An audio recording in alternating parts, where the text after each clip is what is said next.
You have an entire generation that's growing up with lower self-esteem than previous generations.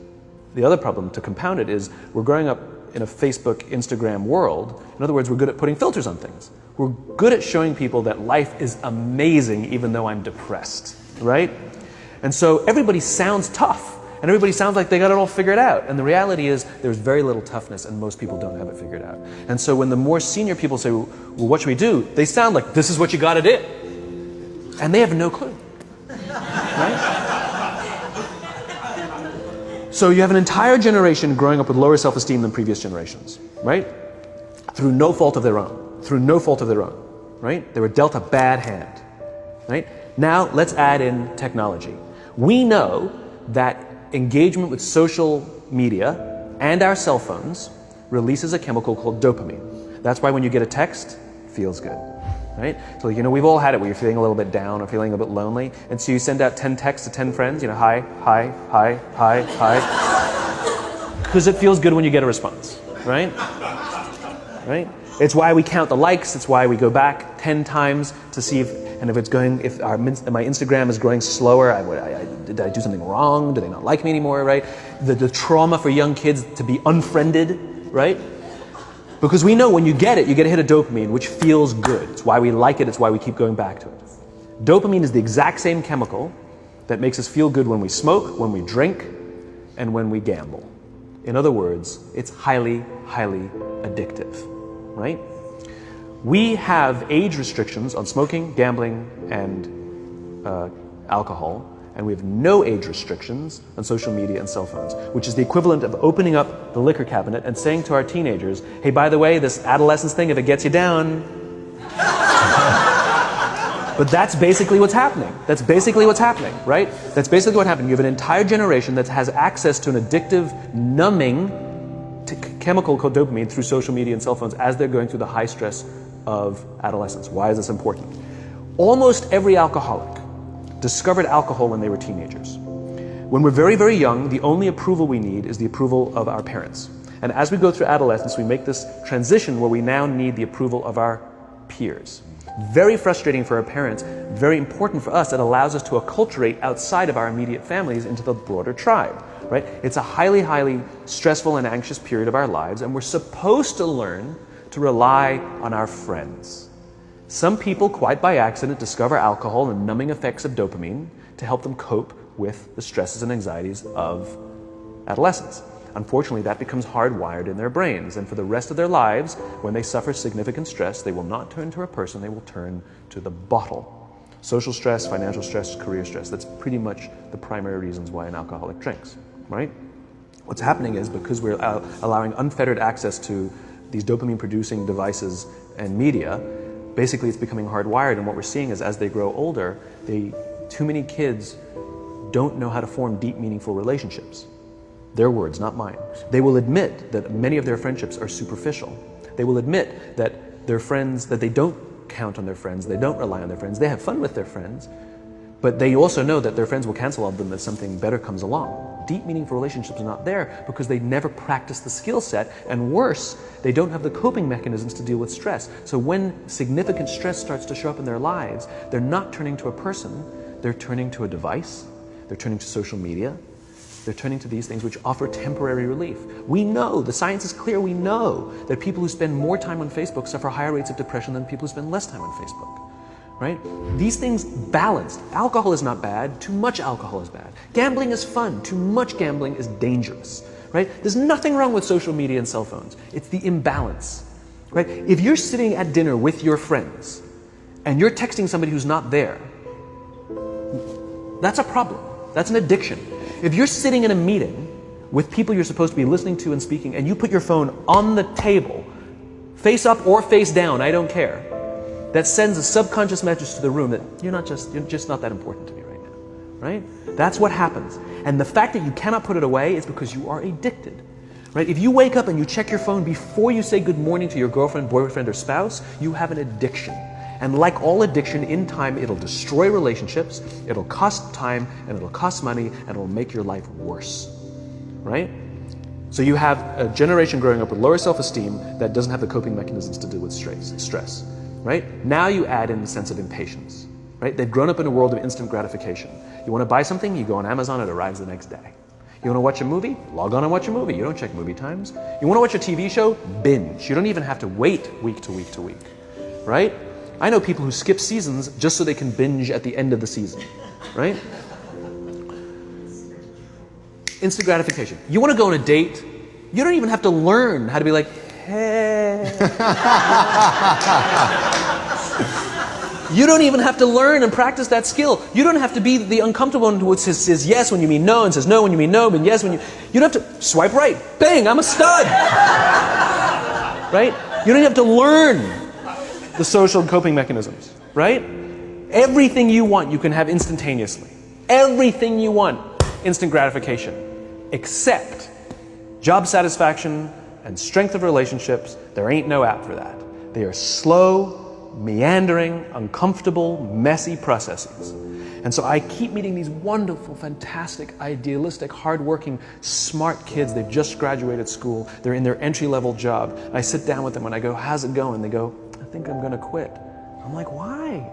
They're like, I'm not making an impact. I'm like, you've been here 8 months. You know? It's as if they're standing at the foot of a mountain and they have this abstract concept called impact that they want to have in the world, which is the summit. What they don't see is the mountain. I don't care if you go up the mountain quickly or slowly, but there's still a mountain. And so what this young generation needs to learn is patience. That some things that really, really matter, like love, or job fulfillment, joy, love of life, self-confidence, a skill set, any of these things, all of these things take time. Sometimes you can expedite pieces of it, but the overall journey is arduous and long and difficult. And if you don't ask for help and learn that skill set, you will fall off the mountain. Or you will, the worst case scenario, and we're already seeing it, the worst case scenario is we're seeing an increase in suicide rates. We're seeing an increase in this generation. We're seeing an increase in accidental deaths due to drug overdoses. We're seeing more and more kids drop out of school or take leaves of absence due to depression. Unheard of. This is really bad. The best case scenario, those are all bad cases, right? The best case scenario is you'll have an entire population growing up and going through life and just never really finding joy. They'll never really find deep fulfillment in work or in life. They'll just waft through life and it'll be just, it's fine. How's your job? It's fine. The same as yesterday. How's your relationship? It's fine. Like that's the best case scenario. Which leads me to the fourth point, which is environment. Which is we're taking this amazing group of young, fantastic kids who were just dealt a bad hand. It's no fault of their own. And we put them in corporate environments that care more about the numbers than they do about the kids. They care more about the short-term gains than the long-term life of this young human being. We care more about the year than the lifetime, right? And so we are putting them in corporate environments that aren't helping them build their confidence, that aren't helping them learn the skills of cooperation, that aren't helping them overcome the challenges of a digital world and finding more balance, that isn't helping them overcome the need to have instant gratification and teach them the joys and impact and the fulfillment you get from working hard on something for a long time that cannot be done in a month or even in a year. And so we're thrusting to them in corporate environments, and the worst part about it is they think it's them. They blame themselves. They think it's them who can't deal. And so it makes it all worse. It's not. I'm here to tell them it's not them. It's the corporations. It's the corporate environments. It's the total lack of good leadership in our world today that is making them feel the way they do. They were dealt a bad hand, and I hate to say it, but it's the company's responsibility. It sucks to be you. Like, we have no choice, right? This is what we got, and I wish that society and their parents did a better job. They didn't. So we're getting them in our companies, and we now have to pick up the slack. We have to work extra hard to figure out the ways that we build their confidence. We have to work extra hard to find ways to teach them the social skills that they're missing out on. There should be no cell phones in conference rooms. None. Zero. And I don't mean the kind of like sitting outside waiting to text. I mean like when you're sitting and waiting for a meeting to start, this is what we all do. We all sit here and wait for the meeting to start. Meeting starting? Okay. And we start the meeting. No, that's not how relationships are formed. Remember we talked about it's the little things? Relationships are formed this way. We're waiting for a meeting to start and we go, how's your dad? I heard he was in the hospital. Oh, he's really good. Thanks for asking. He's actually at home now. Oh, I'm really glad. It was really amazing. I know, it was really scary for a while. That's how you form relationships. Hey, did you ever get that report done? Oh my God, no, I didn't. I'll help you out. Can I help you out with that? Really?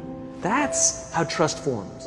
Trust doesn't form at an event in a day. Even bad times don't form trust immediately. It's the slow, steady consistency.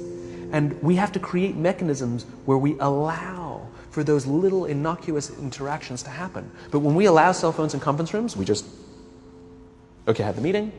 And then my favorite is like when there's a cell phone there and you go like this, you go. It rings and you go. I'm not going to answer that. Like, Mr. Magnanimous, you know? When you're out for dinner with your friends, like I do this with my friends. When we're going out for dinner and we're leaving together, we'll leave our cell phones at home. Who are we calling? Maybe one of us will bring the phone in case we need to call an Uber or take a picture of our meal. Goes without saying, come on. I'm an idealist, but I'm not insane. You know? At a heathen. I mean, it looked really good. We'll take one phone. And so it's like an alcoholic. The reason you take the alcohol out of the house is because we cannot trust our willpower. We're just not strong enough. But when you remove the temptation, it actually makes it a lot easier. And so when you just say, don't check your phone, people literally will go like this. And somebody will go to the bathroom, and what's the first thing we do? Because I wouldn't want to look around the restaurant for a minute and a half, you know? But if you don't have the phone, you just kind of enjoy the world. And that's where ideas happen. The constant engagement is not where you have innovation and ideas. Ideas happen when our minds wander and we go, and you see something, I bet they could do that. That's called innovation, right? But we're taking away all those little moments, right? You should not, and none of us should charge our phones by our beds. We should be charging our phones in the living rooms, right? Remove the temptation. You wake up in the middle of the night because you can't sleep, you won't check your phone, which makes it worse. But if it's in the living room, it's relaxed, it's fine. But it's my alarm clock. Buy an alarm clock. They cost $8, right? I'll buy you an alarm, right? But the point is we now in industry, whether we like it or not, we don't get a choice. We now have a responsibility to make up the shortfall and to help this amazing, idealistic, fantastic generation build their confidence, learn patience, learn the social skills, find a better balance between life and technology, because quite frankly, it's the right thing to do.